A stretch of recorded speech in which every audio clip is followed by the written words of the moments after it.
Hi, everyone. Welcome back to English Podcast Voice. I'm Quinn. And I'm Riley.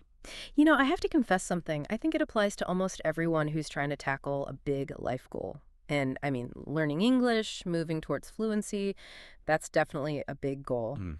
When I start something, I tend to go all in. I plan these huge blocks of study time. I download, all the apps, and I tell myself, okay, this time I will be perfectly consistent. And let me guess, what happens by the end of the first week? Exactly. I'm completely burned out. I'm overwhelmed by just the sheer effort. And then I drop the goal because it just feels too heavy. I think that's such a relatable experience. Right. That massive initial ambition and then the difficulty of actually creating habits that you can sustain. Mhm. Gentle habits. I think that's the biggest hurdle for any learner. It really is. We see this huge distance, between A2 and B1 or B1 and C1, and our brain just interprets that effort as an emergency. It kind of shuts down because the task just seems impossible. Mhm. We feel this immense pressure to be perfect right away. And ironically, that perfectionism actually makes us less likely to be consistent. So it's counterproductive. Totally. Consistency, as all the great teachers know, is always lighter than ambition. That perfectly sets up our mission for today. We're doing a kind of meta deep dive. We aren't just here to learn a few random words. Right. We are analyzing how the best English language content actually works. And we're using a really popular module about daily routines as our source material, our map, really. Our goal today is to dissect this resource. We want to understand not just the key vocabulary for, say, A2 to B1 learners, but also that hidden connection between structuring your day and actually achieving language fluency and well-being, for that matter. So we're taking you behind the scenes. Exactly. We want you to see the design so you can apply those same structures to your own study habits. Because if you understand the blueprint the experts use to build the perfect lesson, you can use that same blueprint to build a learning routine that feels, well, light and supportive, not heavy and stressful. So before we jump into the material and really unpack the whole day, please just take one quick moment to subscribe to English Podcast Voice and hit that like button. It really helps us keep these deep dives coming. It does. Okay, so let's unpack this source material. The content we analyzed is, it's incredibly structured. It's pedagogically very sophisticated. We're focusing on episode 6, Talk About Daily Routine, from a series called the English Leap podcast. That's right. And the first thing to really get is the target audience. This content is deliberately not for brand new beginners. No. It's explicitly designed for A2 to B1 proficiency levels. Yeah. And that intermediate stage, that is the true inflection point in language acquisition. Why is that transition stage so important?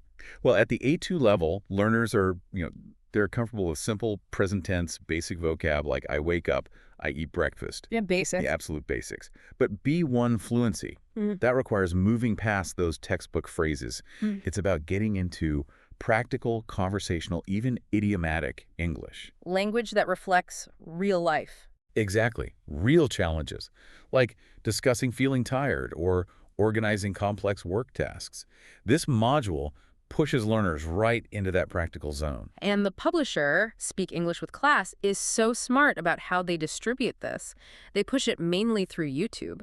And that distribution method is a huge strategic advantage. It goes way beyond just offering video. What do you mean? By using YouTube, they aren't just sending out audio, they're harnessing the entire platform for multimedia learning, which is essential for an intermediate student. So you don't just get the flowing conversation. No, exactly. You get transcripts, which are crucial for B1 learners to check what they're hearing. You get visual aids, engagement features.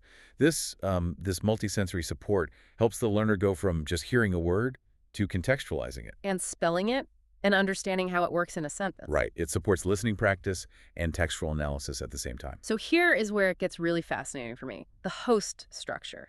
They use two main hosts to walk through the routine, but they are deliberately contrasting personas. This is the calculative strategy that just maximizes the learning scope of a single episode. It's brilliant. You have Jennifer, who is the student persona, Okay.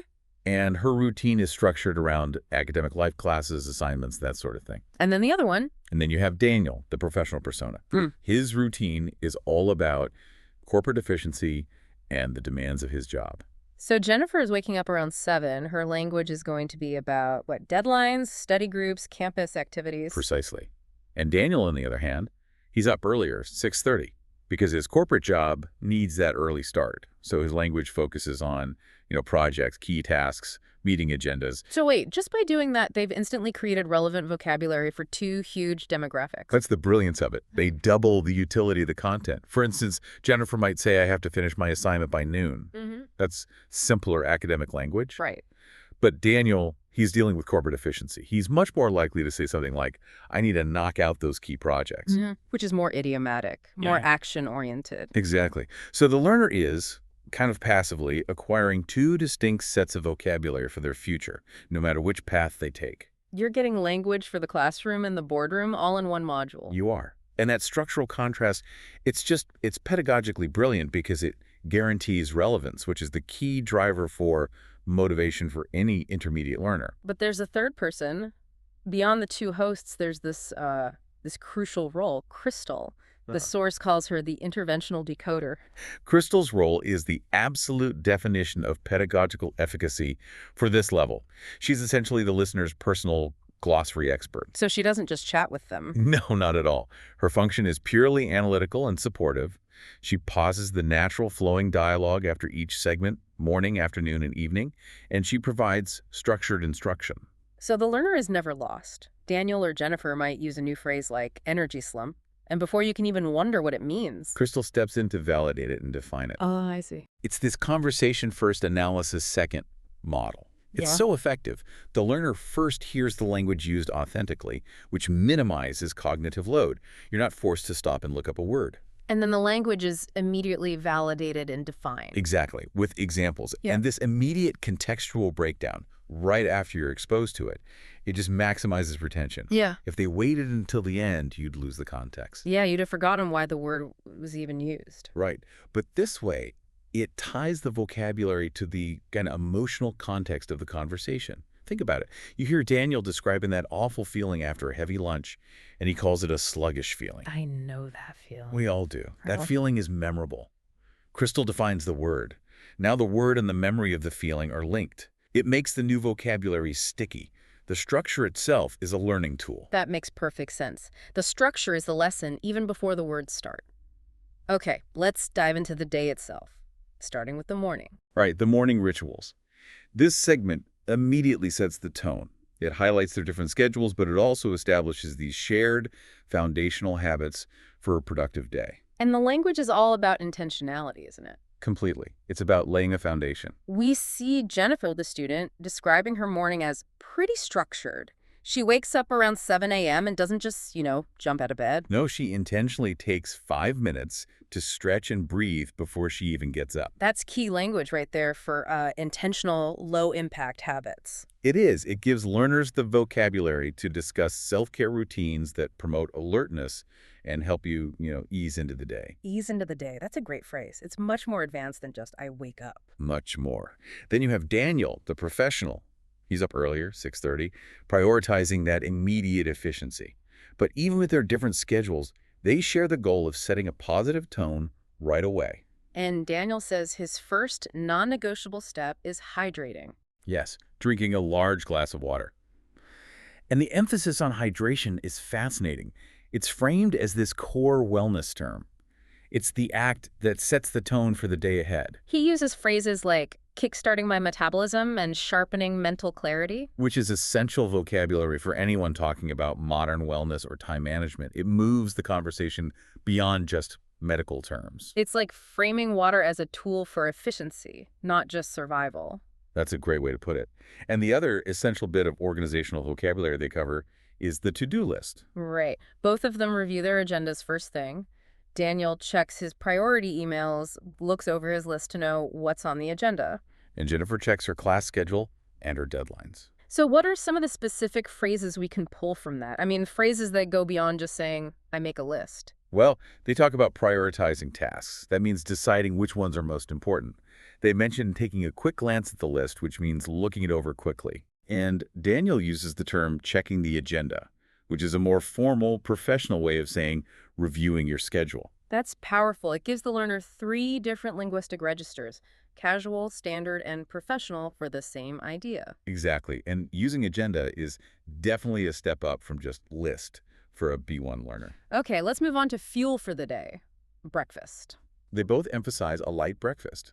Things like oatmeal, toast, eggs, maybe a smoothie. And this isn't just about food, is it? It's a linguistic setup for the afternoon. It is, 100%. They explicitly frame breakfast as the foundation, the energy you need to get energy up, but they stress the light nature of it. They want to avoid feeling weighed down or, and this is the key word, sluggish later on. Ah, so that connection is vital. The simple breakfast prevents the afternoon crash. Precisamente. The simple action is linked to advanced vocabulary. It establishes this causal relationship that really helps with memory. So the morning language is all deeply practical: intentional stretching, hydration, structuring with a to-do list, light fueling. All designed for a calm, organized launch. That intentionality is conveyed through active verbs and strategic adverbs. It teaches the learner how to talk about making conscious choices to influence their future state. Which is a huge conceptual leap in language acquisition. A major leap. Okay, now we hit the afternoon routine, which, as the source pointed out, is the semantic core of the module. This is where modern productivity language lives. And the linguistic challenge is all about maintaining momentum, right? Yeah. And describing that inevitable energy dip after lunch. This is where the A2 learner really gets pushed into B1 vocabulary. The words here aren't about simple actions. They're about describing and managing internal states. Like fatigue, focus, recovery. Exactly. I definitely know that post-lunch dip they talk about. I had a huge pasta lunch yesterday, and I spent 2 hours just fighting that heavy, dense feeling. It's great to have the exact words for it now. So what strategies do Jennifer and Daniel share to combat it? Their shared strategy is all about prevention and response. Prevention means eating light meals, a salad with protein, a simple sandwich, specifically to avoid feeling sluggish. Okay, let's nail down that core term, sluggish. It sounds a little informal. It is, but it's very common. Sluggish is an adjective. It means feeling slow, heavy, and really lacking energy. Often after a heavy meal. Right, but you could also say, I felt too sluggish to go to the gym this morning. Daniel directly links his food choice to avoiding this feeling and preventing that critical mid-afternoon energy slump. Energy slump. Yeah. That compound noun, it's such a useful conversational phrase. What does the source define it as, and why is it so powerful linguistically? Well, it's defined as a predictable temporary dip in energy, usually in the mid-afternoon between maybe 1 and 3 p.m. Mm-hmm. And it's linguistically powerful because it validates a universal shared experience. By giving a single clean term for that feeling, the vocabulary gets anchored in this immediate, relatable human context. Which makes it super easy for learners to internalize and use right away. Exactly. You go from saying, I feel tired and want to sleep, to the much more nuanced, I'm hitting the mid-afternoon energy slump. And the solution isn't just a better lunch, it's about strategic rest, right? Yeah. Viewing breaks as an investment. Exactly. They talk about taking short breaks to recharge. Recharge. A great metaphor from electrical concepts. Crystal defines it as regaining energy, usually through a short, intentional break. Like stepping away from the desk, a quick walk, getting a snack. Right. And it's crucial because it gives the learner the language to explain why they're stepping away. It's not laziness, it's intentional recharging. And what about the term regroup? Daniel mentions doing this after lunch to prepare mentally for the second half of the day. How is that different from recharge? That's a great distinction to make. Recharge is more about recovering physical or mental energy. Regroup is about cognitive restructuring. So organizing your thoughts. Exactly. It's presented as that necessary mental step before you transition to the next task. You stop, you organize your thoughts, you review your priorities, and you prepare a plan for the next set of tasks. Like, I need 5 minutes to regroup before that client call. Perfect example. The hosts use this vocabulary to teach that managing your attention is just as vital as managing your time. Which brings us to the most advanced informal idiom in this section. It's so critical for B1 learners trying to sound authentic. Daniel's goal is to knock out his key projects. And this is a perfect example of why Crystal's intervention is so necessary. Knockout is an informal phrasal verb. It means to complete tasks or finish work efficiently and quickly. And Daniel says, I try to knock them out while I'm still feeling productive. Wait a second, isn't knockout a little aggressive? I mean, for intermediate learners? Are we sure that's appropriate across all professional cultures? That's a really fair question, and the nuance here is important. While knockout is, very common in American workplace English, it's really teaching idiomatic speed. Ah, okay. Crystal contextualizes it. She says it means to achieve efficient completion, not necessarily aggressive action. It just signals speed and determination. And Mastering informal verbs like that is vital for that transition from sort of stilted textbook English to actual fluency. Exactly. Finish is fine, but knockout shows idiomatic competence. So the afternoon segment is a linguistic masterclass in management. You're avoiding the sluggish feeling, managing the energy slump, and knocking out key tasks. It gives learners the vocabulary they need to sound competent and natural when they're talking about work productivity. And even if you're a student, you can use it. I need to knock out this essay draft before my study group. Applicability is universal. The core concept is just efficient completion. Okay, so as we move into the evening routine, the linguistic focus just shifts completely, doesn't it? Totally.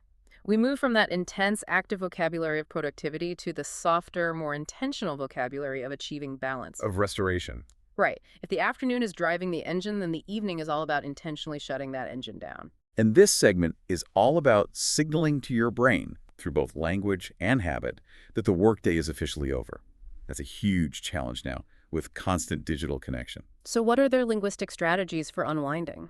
Well, Jennifer's strategy, after a light dinner, is often a short walk or some light stretching to de-stress. Okay. And Daniel prioritizes making time to relax, avoiding screens before bed, and aiming for a consistent bedtime. Around 10 to 10:30, the consistency is the key thing. And this intentional slowdown introduces the core relaxation vocabulary. Let's look at the counterpoint to the afternoon's intensity. Unwind and wind down. Both are so practical. Unwind and wind down both basically mean to relax, let go of stress, or to gradually slow down and prepare for sleep. Is there a subtle difference? There is a subtle difference. Yep. Unwind often describes the general process of relaxing after work, like I need to unwind with a book. I see. Wind down usually describes the final actions just before sleep. I wind down my day by listening to quiet music. It's a crucial terminology for talking about mental health and stress relief. And what about specific tools for rest? Daniel mentions a specific type of beverage. Yes, herbal tea. Specifically, caffeine-free kinds, like chamomile or mint. It's used as a mechanism to help relax and signal to the body that sleep is coming. So it's about consciously choosing a soothing routine over something stimulating. Exactly. But the most potent piece of language in this evening segment, for me, is Daniel's metaphor for his nightly hygiene ritual, the reset button. I love this metaphor. It's so simple, it's visual, and you get it immediately. Right. He describes brushing his teeth and washing his face as pressing the reset button after a long day. It's such a powerful symbol. It symbolizes a complete clearing of the day's stress, shifting into relaxation mode. It's so much more descriptive than just saying, I get ready for bed. By using reset button, he conveys that sense of closure. And that simple routine is presented as a form of conscious digital disconnection. It is. It's signaling to the brain that the productive phase of the day is definitively over. Without that clear signal, stress just lingers, and it makes it hard to fall asleep. And this is where we see the final linguistic payoff of the whole module.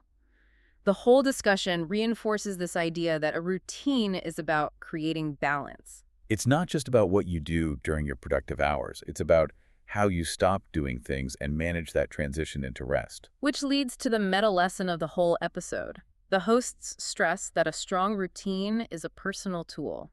It's for creating a life that feels both accomplished and peaceful. It's not about rigidly following rules. It's about crafting habits that promote balance. And if you're inconsistent in your routine, you'll be inconsistent in your language practice. Exactly. The structure mirrors the approach you need for fluency. Oh. Consistent, flexible practice that's smoothly integrated into your life, not treated as some separate heavy task. If you can consistently commit to drinking water every morning, you can consistently commit to listening to 5 minutes of a podcast every morning. The key is finding that soft, steady rhythm. So, looking back at the structure of this episode, what does it tell us about effective pedagogical design? They achieve incredible efficiency by blending life skills and language skills. They achieve what we call dual utility perfectly. The content gives you language tools for conversation and practical lifestyle strategies for personal development. It's like a motivational coach wrapped in a language lesson. Which is highly appealing to an ambitious professional target audience. And I think the biggest driver here is intrinsic motivation. The language they choose, sluggish, recharge, unwind, it all relates directly to managing personal resources. Time, energy, stress. Right. It's not abstract grammar. It's solving real daily problems. And that intrinsic motivation is what makes the learning sticky. By framing the language lesson within self-improvement, they guarantee it's immediately relevant. So if you successfully avoid the energy slump, you've also successfully used B1 vocabulary. The learning is instantly actionable. Ex- Before we sign off, let's quickly synthesize the main semantic fields Crystal helped us break down, just to maximize retention for everyone listening. Good idea. Let's categorize them for easy recall. We basically covered 3 main areas of life and language. Okay, Area 1, preparation and start. This had terms like hydrate, the practice of taking time to stretch, and organizational tools like the to-do list and checking the agenda. These are the foundational tools for starting the day with intention. Then Area 2, productivity and energy management. This was the heavy-hitting afternoon section. Right. This covers describing feeling bad, using sluggish and the energy slump. It also covers recovery and action, the informal phrase knockout, and strategies like recharge and regroup. The terms you need for talking about work efficiency, speed, and your physical state. And finally, Area 3, rest and balance, the evening vocabulary. This was the linguistic counterpoint to productivity. It included unwind and wind down, using herbal tea as an aid, and that powerful metaphor of the reset button. The necessary terms for discussing closure, relaxation, and mental hygiene. This whole methodology just ensures intermediate speakers get the best of both worlds. They do. They get authentic listening practice from the natural dialogue, followed immediately by explicit, clear instruction on practical, idiomatic English. It moves them away from just translating basic verbs into having a fluid, natural conversation. It gives them the specific words they need for the feelings they already have. It's the difference between saying, I am happy, and saying, I feel recharged. Precisely. Wow, what an incredibly detailed look behind the scenes of effective language content. The main takeaway for me is that a good daily routine and a good language lesson, it's all about finding a personal rhythm. A rhythm that creates both productivity and well-being. Yeah, it's about being gentle with yourself and focusing on consistency, not perfection. I agree completely. And the source material shows that every single action, even a simple unconscious habit like reaching for your phone first thing in the morning, Yeah. that's a linguistic opportunity. It requires specific vocabulary if you want to describe it accurately. So the provocative thought is, Well, what other small, unconscious daily habit could you describe in detail in English right now using the vocabulary of intention? Think about that. that is a powerful challenge. Okay, now for your micro challenge for today. We covered a lot of fantastic, actionable vocabulary. I challenge you to use just one of the new, more advanced terms we discussed: knockout, energy slump, or unwind in a complete English sentence today. You can write in your notes or just say it out loud to yourself. That simple act of using it will reinforce the knowledge and make it stick. Make it part of your routine. And that brings us to the end of today's deep dive. If you enjoyed this analysis and found this structure helpful, remember to subscribe to Plush Podcast Voice for more episodes. And remember to keep practicing your new vocabulary. I'm Riley. Bye. I'm Quinn. See you next time.